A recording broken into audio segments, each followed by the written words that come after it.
54,000 शेतकऱ्यांना मिळणार फळ पीक विम्याचा लाभ। खासदार रक्षाताई खडसे यांची माहिती।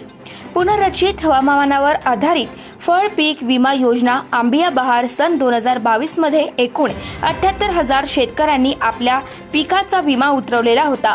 त्यामध्ये प्रलंबित असलेल्या 54,000 शेतकऱ्यांना दिवाळीपूर्वीच येत्या 4 ते 5 दिवसात थेट बँक खात्यात पीक विम्याच्या नुकसान भरपाईचा लाभ मिळणार अशी माहिती खासदार श्रीमती रक्षाताई खडसे यांनी दिली।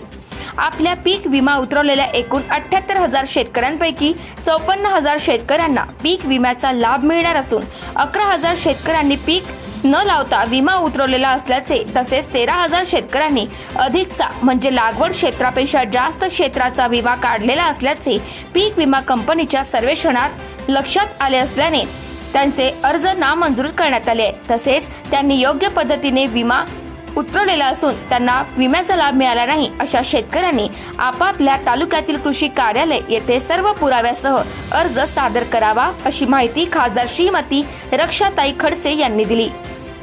बेधडक 24 तास न्यूज नेटवर्क साठी जळगाव प्रतिनिधी शिवशंकर मगर। नमस्कार।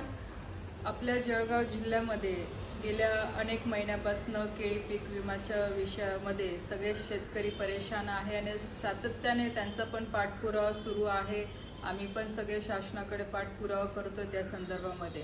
तर कालच राज्य सरकारने या संदर्भामध्ये जवळपास 54,000 जे अर्ज होते त्याला मंजुरी देण्यात आलेली आहे।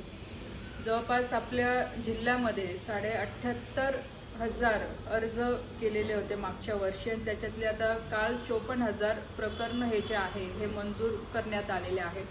त्याच्यातले जे 11,000 अर्ज आहे ते रिजेक्ट करण्यात आलेले आहे की त्या शेतकऱ्यांनी बोगस विमा काढलेला आहे असं विमा कंपनी किंवा जे गव्हर्नमेंट एजन्सी आहे त्यांनी सर्वे जो केलेला आहे त्याच्यात लक्षात आलेला आहे। आणि उर्वरित जे 13,000 आहे त्यांनी ओव्हर विमा काढलेला आहे की बाबा की 1 एकर जर त्यांनी केळी लावलेली आहे पण विमा काढताना त्यांनी 2 एकरचं दाखवलंय किंवा कुठे शेतकऱ्यांनी 2 एकर केळी लावलेली आहे तर तिथे 3 एकरचा विमा काढलेला आहे। तर त्यांचा सुद्धा विषय जो आहे तो प्रलंबित आहे। पण मी ह्या व्हिडिओच्या माध्यमातून सगळ्या शेतकऱ्यांना विनंती करेल की जे काही आपल्या शंका असतील किंवा जे आपल्याला वाटते की माझी खरोखर केळी होती तरी सुद्धा हे रिजेक्ट करण्यात आलेलं आहे, तर या संदर्भातले जर अर्ज असतील तर आपण कृषी अधिकाऱ्यांकडे ते अर्ज करावे पुरावे सहित।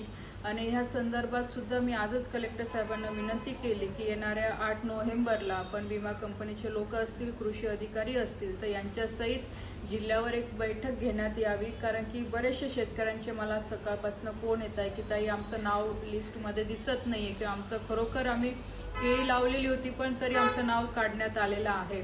तर मी सगळ्या शेतकऱ्यांना विनंती करेन की जर आपण केळी लावलेली असेल आणि खरोखर आपण लाभार्थी असाल तर आपला विमा नक्कीच आपल्याला मिळेल। थोडंफार ह्या सगळ्या अडचणींमुळे नक्कीच उशीर झालेला आहे। आणि आपल्या रावेर मतदारसंघातले आज ही पण मला बातमी मिळाली की आमचा चोपडा तालुका बसला नाही किंवा भुसावळमधले काही सर्कल याच्यातनं काढण्यात आलेले आहे, पण असं कुठेही नाहीये। चोपडा असेल, यावल असेल, रावेर असेल, भुसावळ असेल, जामनेर असेल, त्याच्यानंतर मुक्ताईनगर, गोदवळ जेवढेही आपल्या मतदारसंघातले तालुके आहेत त्याच्यातले सर्कल आहे हे सगळ्यात म्हणजे सगळ्यांना मंजुरी मिळालेली आहे। त्या सर्कलला जे लाभार्थी आहे ते सर्कलचे त्यांना मंजुरी मिळालेली आहे। आता जो फक्त प्रश्न जो राहतो आहे की जे 11,000 रिजेक्ट प्रकरण जे केलेले आहे तर ते आता आपल्याला बघावं लागतील की खरोखर ते म्हणजे रिजेक्ट झालेले आहे की उगाच काहीतरी शेतकऱ्यांचे चुकून रिजेक्ट झालेले आहे। तर याची सगळी तपासणी परत करावी लागणार आहे, तर त्याला थोडाफार वेळ लागेल। पण त्याच्या पूर्वी दिवाळीच्या आधी शासनाने आश्वासन दिलं आहे की दिवाळीच्या आधी हे 54,000 शेतकऱ्यांपर्यंत त्यांचे पीक विम्याचे पैसे पोहोचतील। तर मी सगळ्या शेतकऱ्यांना परत विनंती करते की काही शेतकऱ्यांचे पैसे आले नसतील तर आपण चिंता करू नाही, आपण त्याच्यावर परत सरकारकडे निवेदन देऊन किंवा त्याचा पाठपुरावा करून त्यांचे सुद्धा पैसे आपण लवकरात लवकर मिळवून देऊ। धन्यवाद। Subscribe now and press the bell icon. Never miss an update.